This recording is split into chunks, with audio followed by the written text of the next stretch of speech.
Hey, salut tout le monde, c'est Zogma, j'espère que vous allez bien. La voix légèrement enrouée, ça va me donner une petite voix de crooner, mais un petit peu twistée, manière rétro gaming.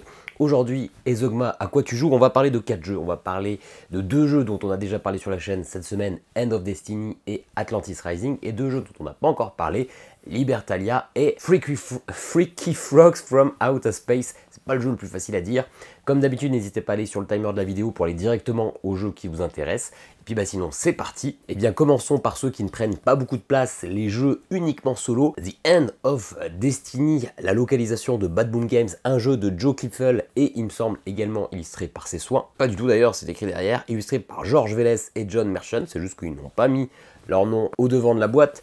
Jeu dont j'ai sorti une vidéo mardi dernier, un jeu uniquement solo qui va reprendre un petit peu le concept de Palm Island parce que on va pouvoir jouer avec toutes les cartes dans la main et puis qu'on va avoir des cartes inclinées sur le côté que l'on va pouvoir utiliser en tant que ressources pour jouer, pour valider les actions des cartes qui sont dans nos mains. Donc vraiment un peu le principe de Palm Island. Sinon c'est le seul point commun avec Palm Island parce qu'on n'est pas du tout sur un jeu de gestion de ressources, on va être sur un jeu d'affrontement, un jeu de combat. On va essayer d'affronter les différentes vagues d'ennemis jusqu'à arriver au boss. Et ça on va le faire 4 fois, en tout cas si on survit, parce que eh bien, une fois qu'on a réussi la première fois le boss, on reprend tout le paquet et on le retourne. On a des nouveaux monstres qui vont s'afficher, on va avoir le boss au niveau 2. Si on réussit, bam, on retourne le paquet.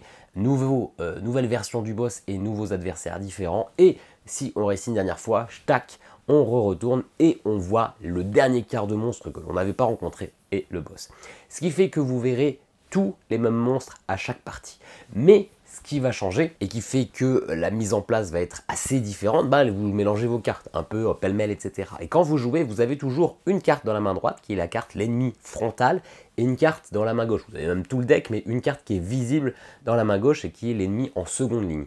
Et en fonction de ces ennemis, vous les activez d'abord. Ils ont tous un pouvoir qui va s'activer en fonction de s'il est frontal, de s'il est en seconde ligne, en fonction de quel est l'autre monstre visible, de si c'est une créature, de si c'est un magicien, etc. Ce qui fait qu'il va y avoir des effets qui vont plus ou moins comboter, ils auront plus ou moins de force, plus ou moins de vie, ça va être assez sympa. Vous avez 8 boss, je crois qu'il y a non, il y a 4 boss différents qui vont être un petit peu différents, c'est le principe. Et puis surtout, vous allez avoir une dizaine de héros différents. C'est la personne que vous allez utiliser qui va avoir des compétences. Ils vont tous avoir des compétences différentes. Certains sont des corps à corps. Ils peuvent attaquer uniquement la carte qui est frontale. D'autres sont des à distance. Ils vont pouvoir attaquer les deux. On va dire les à distance sont ultra pétés. Eh ben oui, je trouve quand même. Mais les compétences qu'ils vont pouvoir utiliser 1 à 2 fois par vague, eh bien ces compétences vont être généralement moins fortes pour celui qui est à distance que le gros bourrin. Donc ça va être assez équitable. Et ces différents héros, ils ont quand même des archétypes assez différents. Certains vont être très puissants, d'autres vont permettre de se heal, d'autres vont être bons contre un type d'ennemi assez particulier. Du coup, tout ça, tout mélangé, ça donne qu'on a des sensations de jeu assez différentes. On a une bonne rejouabilité. Le jeu est quand même très très chaud. Vous allez vous faire exploser. Alors en niveau facile, à force de jouer, je commence à avoir des automatismes et j'ai maintenant un bon niveau, un bon taux de succès. Par contre, en normal, c'est très très chaud. Parce que qu'est-ce qui va changer ? C'est que vous avez des cartes qui sont inclinées dès le départ, qui sont des cartes monstres en fait. En normal, vous en avez 4. En mode moyen, vous en avez 3. En mode difficile, vous en avez 2. Et ces cartes qui sont inclinées ont bien la valeur de vie du monstre qui est en fait incliné. Et quand la carte est inclinée, ce n'est plus de la vie, c'est de la force. Pour pouvoir tuer votre monstre qui est dans votre main là, qui a 8 de vie, il faut défausser une carte de 8 de force ou plus. Ou alors, vous pouvez défausser plusieurs cartes pour que la somme dépasse les 8. Et donc finalement, plus vous avez de cartes en main dès le début, plus vous allez avoir de potentielles fortes cartes ou possibilité d'associer 2 cartes. Donc forcément, plus vous jouez en niveau facile et donc vous avez plus de cartes, plus c'est facile. Mais du coup, c'est assez compliqué. Mais c'est un jeu qui se joue très bien, qui est très sympa. Niveau graphique, c'est assez sobre, mais j'aime bien ce design. Le seul gros défaut du jeu, finalement, les 2 seuls gros défauts du jeu, c'est déjà que la maniabilité prise en main, c'est vraiment pas bon. C'est très instable. En plus, pour pouvoir utiliser notre héros et les compétences, ça rajoute des lourdeurs dans la règle pour pouvoir incliner, parce que forcément, vous avez 6 compétences par 3 lignes. Donc si vous devez cacher une partie d'une carte pour considérer que vous l'avez activé, bah forcément vous verrez plus les autres compétences. Donc ça vous dit qu'il faut d'abord bloquer les autres compétences. Donc finalement le jeu est plus dur et moins maniable, et clairement c'est toujours un peu chiant de remettre les cartes tout en gardant tout le paquet dans la main, etc. Comme je l'ai dit dans ma vidéo mardi, clairement il faut jouer à ça, mais sur une table. Sur une table, c'est fluide. Bam, bam, bam, la partie c'est 20 minutes. Quand vous êtes en train de jouer ça dans les mains, et bah c'est super chiant, c'est compliqué, et clairement vous n'avez pas envie. Alors déjà, généralement vous n'arriverez pas à la 4e vague, mais vous n'avez pas envie de continuer parce que c'est un peu chiant. Donc c'est un jeu qui est très sympa, mais qu'il faut jouer sur une table et non pas en mode manuel. L'autre chose, c'est que les règles, pour un petit jeu comme ça, il y a une trentaine de pages de règles. C'est des petites pages, mais il y a comme beaucoup de choses, beaucoup de lourdeur, beaucoup de petites imprécisions, de priorités dont on n'est pas sûr, beaucoup de règles supplémentaires juste pour pouvoir se permettre de tout tenir dans la main et que ça soit cohérent. En pratique, c'est quand même un petit peu lourd. Alors, la version solo, la version française améliore ça parce qu'elle rajoute des petits clips pour ceux qui veulent vraiment jouer dans la main pour savoir quelles sont les compétences qu'on a utilisées. Elle rajoute également des tokens pour pouvoir voir les compétences qu'on a épuisées si on joue sur une table. Et clairement, dans la règle, c'est noté que c'est plus pratique de jouer sur une table. Alors, c'est pas noté exactement comme ça, mais on voit que l'éditeur français a fait en sorte de pousser et de maximiser le confort pour jouer sur une table. Mais ceci dit, il y a quand même pas mal de petites, même si les règles sont pas très compliquées, de petits doutes. Alors il y a une FAQ qui essaie de ôter pas mal de doutes, mais sinon il faut partir du principe que ça reste un jeu.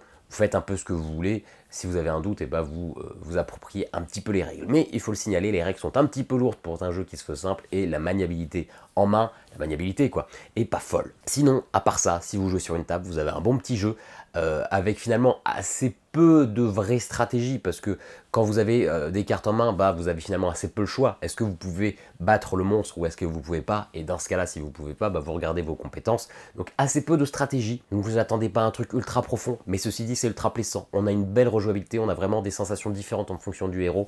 Un jeu qu'on va pouvoir jouer en faisant autre chose, qui va pas être duré très longtemps, mais une fois qu'on a fait une partie, qu'on s'est fait battre, on a vraiment envie d'en refaire une deuxième. Donc franchement, moi c'est un jeu qui m'a bien plu. C'est un Zogmador pour moi, mais des règles un petit peu trop lourdes, et surtout, il faut jouer sur une table. Allez, jeu dont on n'a pas parlé, qui n'existe pas en France, mais clairement, j'espère qu'il sortira un jour en France. C'est le même format que Vendredi au niveau de la boîte, parce que c'est le même auteur. C'est aussi un jeu uniquement solo. C'est donc fait par Friedman Freeze, c'est Freaky Frogs from Outer Space, un jeu qui est vendu au passe-temps, mais pas que, vous le trouverez également sur Philibert, mais c'est Sébastien du passe-temps qui en a pas mal parlé dans plusieurs vidéos en disant que c'était un très bon jeu solo qui simulait très bien un flipper.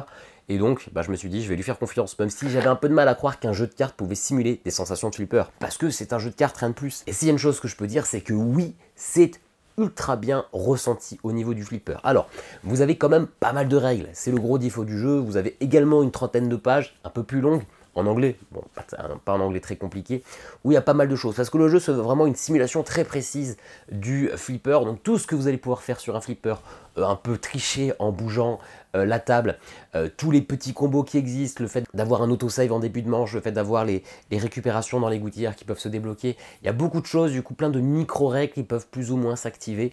Ça va être un petit peu dur de tout appréhender à la première partie, mais finalement, une fois qu'on a compris, c'est assez fluide.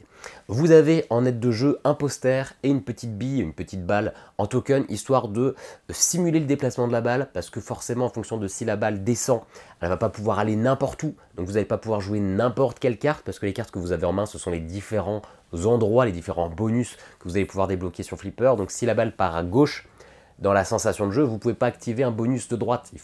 Donc il faut bien comprendre, donc vous avez votre aide de jeu pour vous déplacer, pour savoir. Et également, si la balle descend ou qu'elle remonte, elle ne va pas pouvoir enchaîner les mêmes actions. Si votre balle est en train de descendre, bah vous n'allez pas pouvoir rejouer une carte de la valeur au-dessus. Donc vous avez ça pour essayer de vous aider. Mais très rapidement, vous allez vous en passer et vous allez jouer juste avec vos cartes que vous avez en main parce que vous savez exactement comment ça va se passer. Et les cartes en main, comme je vous ai dit, eh bien, ce sont les différents endroits du plateau. On a des bumpers, on a des lettres à débloquer entièrement, on a des petits trucs sur les côtés à essayer d'allumer pour petit à petit essayer de débloquer le multiball et également augmenter notre multiplicateur de points. On a les flippers, flipper simple, double flipper, on a pas mal de cartes et ben, on a des rampes aussi et vous avez vraiment cette sensation. Vous jouez votre carte, du bonus, vous enchaînez avec un bonus, la balle redescend, vous jouez votre flipper, vous refaites des bonus, vous faites un flipper, vous allez dans une rampe, donc bim, la balle retombe pile sur le même flipper, donc il faut essayer de rebalancer exactement la même carte. C'est ultra addictif. Quand vous jouez une carte, un bumper, ça vous dit que vous repiochez 2 cartes et vous avez jusqu'à 7 cartes en main. Mais attention, il y a des cartes un petit peu mortes dans votre main. Si vous avez 3 cartes loose, la balle tombe directement dans le trou. Si vous avez 2 cartes pour la gouttière du côté, bah, la carte part sur le côté. Alors vous allez pouvoir essayer de bloquer ça, d'essayer de tricher, de donner un petit coup dans le flipper pour essayer que la balle ne retombe pas. Vous avez des moyens de jouer comme au vrai flipper et vous avez des combos qui vont s'enchaîner, s'enchaîner, s'enchaîner. La partie peut être ultra rapide si vous faites de la merde et si vous n'avez pas de chance, ça reste un flipper, donc en fonction du tirage, bah, des fois la bille va tomber directement dans le trou sans que vous puissiez rien faire. Et en fonction, des fois, bah, vous allez vraiment enchaîner. Donc il y a écrit 20 minutes, 25 minutes sur la boîte, j'ai fait des parties en 5 minutes, j'ai fait une partie qui a duré plus d'1 heure parce que c'était un gros combo. Ça marche super bien, la sensation de flipper est top. Les règles finalement, une fois qu'on a appréhendé toutes les petites subtilités, toutes les petites variations, ça marche vraiment bien. Grosse sensation de flipper. Ça prend pas beaucoup de place. C'est vraiment un jeu que j'adore. Les deux défauts, bah, je vous l'ai dit, ce sont les règles un petit peu lourdes. Pas tant que ça, et surtout le scoring. Vous avez un scoring papier, vous avez un stylo, vous devez écrire à chaque fois ce qui se passe au niveau des bonus. Vous avez des multiplicateurs, donc même si ce n'est pas des multiplicateurs très compliqués, x1, x2, x3, x4, x5, ça ralourdit un peu le truc, ça alourdit un peu le truc. En plus, dans un flipper, on aime bien savoir exactement où on en est au niveau du point pour savoir si on est bien parti pour notre score, high score, etc. Bah là, c'est un peu limitant parce que sinon, vous faites une pause à chaque fois de 3 minutes pour faire votre calcul. Ce qui est top, c'est que sur le site de l'éditeur, hein, F2 de F Spiel, ouais c'est ça, de F Spiel, vous avez bien, un site, une page internet où vous pouvez faire vos scorings en temps réel. Ça vous donne une petite image un petit peu de, comme si c'était le truc du flipper, ça vous fait directement vos calculs et vos multiplications. Vous cliquez juste sur bumper, il y avait 5 cartes en multiplicateur 3, ça vous le fait directement. Et en plus, ça retient vos 10 meilleurs high scores. Et donc là, franchement, c'est une bonne idée d'avoir ajouté cette application. D'ailleurs, l'application est notée dans les règles, hein, donc c'est pas, vous ne découvrez pas comme ça, hein, vous pouvez aller scanner tout simplement le QR code pour aller à ce calculateur de points. Du coup, moi, c'est un jeu qui m'a énormément plu. J'espère vraiment, alors j'en ai pas besoin, mais j'espère qu'il sortira en français pour vraiment le diffuser à plus de personnes, parce que grosse sensation de flipper. Si vous aimez les flippers, si vous n'avez pas les flippers, le jeu vous plaira pas, hein, c'est vraiment pas un jeu fait pour vous sinon, mais grosse sensation de flipper en solo avec du high score et plein de belles sensations. Un gros Zugmador. Il faut que ça sorte en France. C'est dans la même catégorie que vendredi, donc vendredi c'est Asmodée, et ben pourquoi pas sortir celui-ci, franchement il est top. Je vous l'avais pas dit pour The End of Destiny, mais c'était pas Boom Games qui me l'avait envoyé, et pourquoi je vous le dis? Parce que là on va parler d'Atlantis Rising, dont j'ai fait la vidéo jeudi, Atlantis Rising, qui m'a été du coup envoyé par Lucky Duck Games, comme la plupart de leurs sorties. Un jeu de Galen Seasels pour la première édition, mais pour cette réédition, il a été aidé de Brent Dickman, illustration de Vincent Dutré, pardon, un jeu de pose d'ouvrier coopératif, mais donc parfaitement jouable en solo, dans lequel on va essayer de s'échapper de l'Atlantide qui, comme vous le savez, est en train de couler. Et donc on va essayer de créer un portail pour aller vers de nouvelles contrées. Est-ce qu'on va réussir? Eh bien souvent non, parce qu'il faut être fidèle à la réalité. Le jeu va être assez punitif. Comment ça marche? C'est vraiment un jeu de pose d'ouvrier. Sur le plateau, vous avez 6 axes différents qui vont proposer des emplacements. Chaque petit morceau, c'est un emplacement. Et ces emplacements, ils vont nous rapporter des ressources. Soit des vraies ressources physiques, soit ça va nous permettre de transformer certaines ressources en adamantium, ou d'aller récupérer des cartes qui vont nous donner des petits pouvoirs, ou alors de recruter de nouveaux Atlantes, donc pour avoir plus de meeples. Quand vous êtes sur votre zone, par exemple, pour récupérer des minerais d'or, eh bien vous avez plein d'emplacements. Plus vous êtes proche de l'eau, du bord de l'île, plus ça va vous rapporter potentiellement de minerais.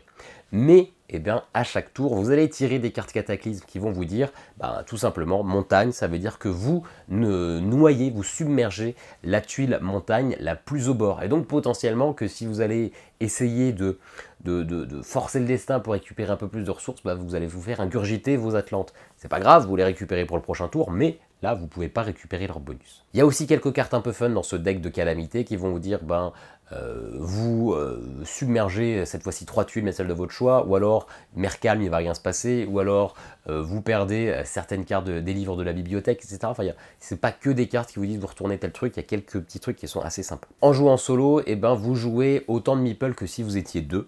Ce qu'il faut savoir, c'est qu'il y a plein de personnages différents qui vont vous donner un pouvoir unique pendant la partie. Donc quand vous jouez en solo, vous choisissez votre personnage et votre pouvoir. Et pour simuler d'autres joueurs, à chaque tour, vous allez prendre tous les personnages, et enfin vous allez prendre tous les personnages, tous les plaques de personnages, et à chaque tour, vous allez en piocher 2 et choisir votre héros que vous allez pouvoir utiliser en bonus pour le tour, parce qu'à chaque tour, vous avez comme si vous étiez un deuxième personnage. Vous avez également un petit automa, un petit meeple supplémentaire qui donne juste le +2 sur l'endroit où vous l'avez placé, ce qui permet de faciliter certaines actions. Par contre, vous allez tirer 4 calamités à chaque tour, donc comme si vous étiez 4. Donc finalement, vous avez un nombre de joueurs, vous avez un nombre d'actions comme si vous étiez à 2 joueurs, mais une difficulté 4 joueurs, donc ils ont rehaussé. Apparemment c'est pareil pour 2 joueurs, mais du coup voilà, plus vous êtes en plus petit nombre, plus c'est compliqué de gagner. Sur le papier, le jeu est très intéressant, assez thématique avec ce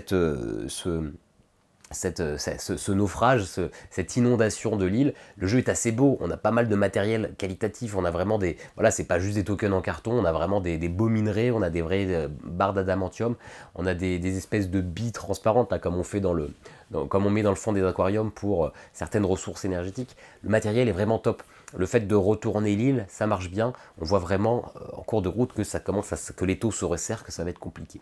Ceci dit, c'est pas un jeu qui m'a franchement convaincu. C'est un jeu qui se veut très calculatoire, parce que c'est un jeu de pose ouvrier, on récupère des ressources, et ces ressources, on les transforme pour valider les technologies. Et une fois qu'on a fait les 10 technologies, les 9 technologies, on peut aller dépenser des ressources pour créer le portail et se barrer. Ces technologies, elles sont plus ou moins tirées aléatoirement. En fait, vous avez des niveaux de difficulté qui vous proposent certaines associations de technologies, parce qu'une fois que vous les avez créées, vous pouvez utiliser leurs pouvoirs, qui sont des fois des pouvoirs à usage unique immédiat, ou alors en posant un ouvrier à chaque tour. Mais vous pouvez, si vous voulez, créer un petit peu votre association. Donc sur le papier, dès le début de la partie, on sait exactement combien il faut de ressources pour finir le jeu. Donc c'est un jeu qui se veut assez calculatoire, assez mathématique.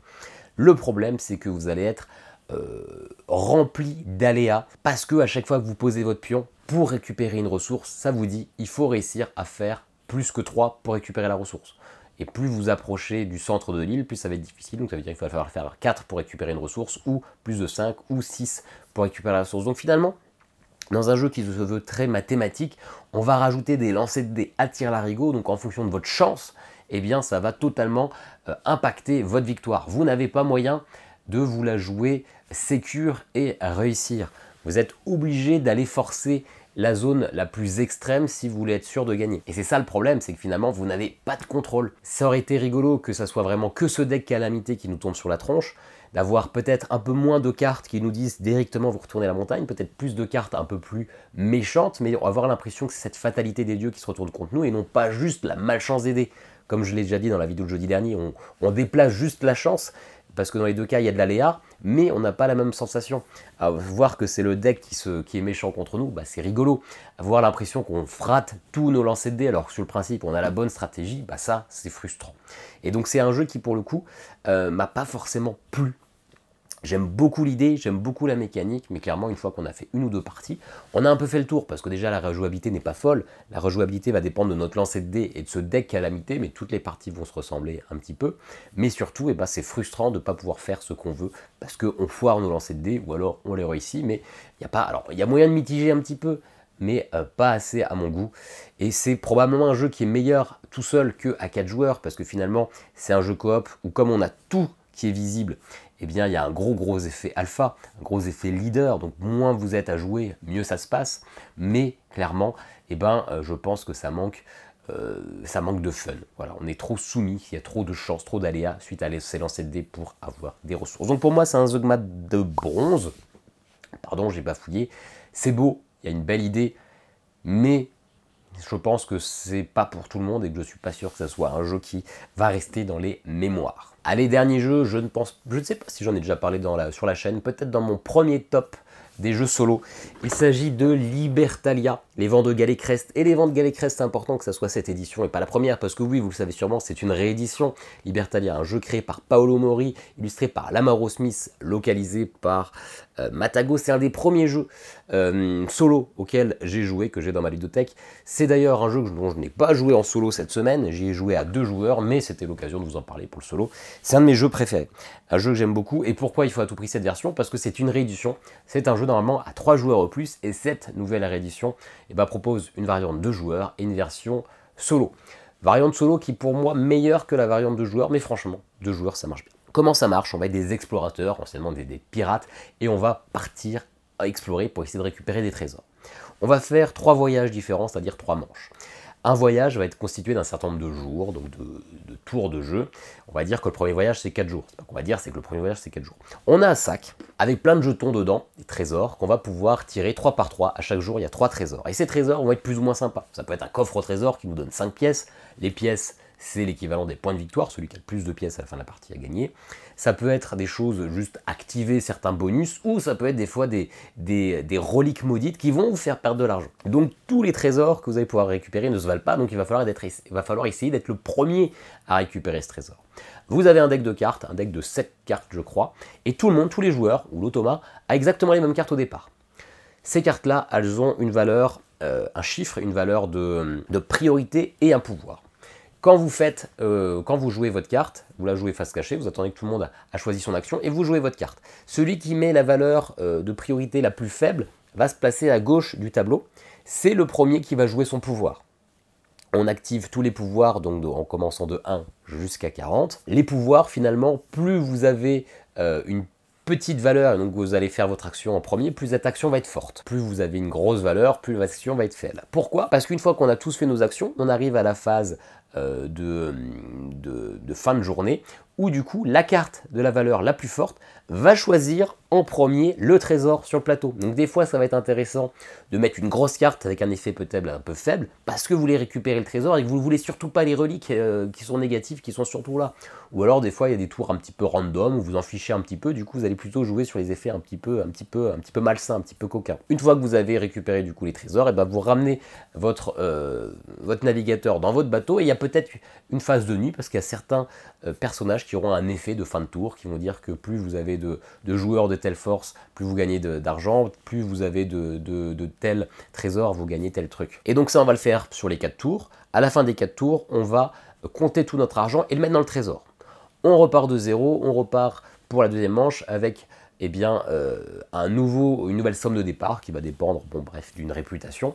Et puis surtout, on va tous repiocher 5 nouvelles cartes, les 5 mêmes. Par contre, on n'aura peut-être pas joué, parce qu'on commence avec 7 cartes en main, mais on va jouer que 4 de ces 7 cartes. Donc, on n'aura pas joué tous les mêmes cartes. Donc, petit à petit, même si on rajoute les mêmes cartes à chaque fois, on n'aura pas joué les mêmes cartes. Donc, nos mains vont commencer à devenir différentes. Et des fois, il y a des combos qui sont plus intéressantes que d'autres. Donc, attention, il va falloir essayer de bien connaître nos cartes. Il va falloir essayer de réfléchir à ce que l'adversaire peut faire pour vous embêter. Un petit peu de mind guessing, etc. Bien sûr, en solo, vous n'avez pas ce mind guessing. Vous ne pouvez pas essayer de rentrer dans la tête de l'automa. Mais c'est du Stone Meyer Game, donc vous avez un automa fait par l'Automa Factory qui marche très bien avec des cartes que vous tirez et au dos il y a les priorités. L'automa fonctionne de manière très simple mais va agir de manière assez compréhensible.